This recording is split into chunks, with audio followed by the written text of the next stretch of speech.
nearly 30 million hydroxychloroquine pills.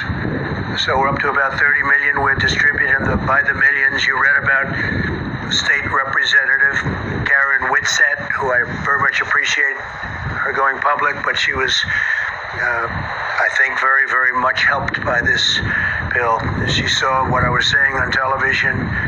She thought she was in very bad shape. I don't want to go further than that, but you see her story, you know her story. She's a highly respected state rep from Michigan, and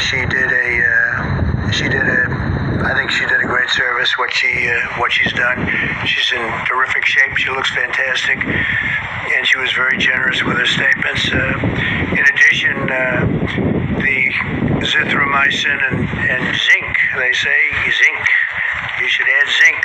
Now, it all has to be recommended by doctors, physicians, but they say zinc. I want to throw that out there because that's where they seem to be having the best result. So you add the zinc and the zithromycin, and it's been, we've had a lot of good stories, and we have almost 30 million doses, so we've got a lot. I want to thank Prime Minister Modi of India for allowing us to have what we requested from before the problem arose, and he was terrific. We'll remember it. Later today, the CDC will release further guidance to help ensure critical infrastructure workers can perform their jobs safely after potential exposure to the virus, and so they're working on that. The question was asked a little while ago about the World Health Organization, and as you know, they made a statement on January 14th, I guess it was, that there was no human-to-human transmission. Well, there was.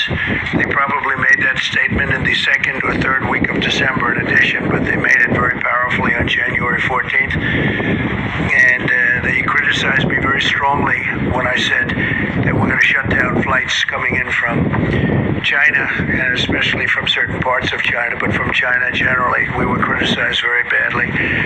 So last year, and for many years, hundreds of millions of dollars has been paid to the World Health Organization. Hundreds of millions of dollars a year. And last year was $452 million, and China paid $42 million. Before that, it was $500 million, and China paid less than $40 million.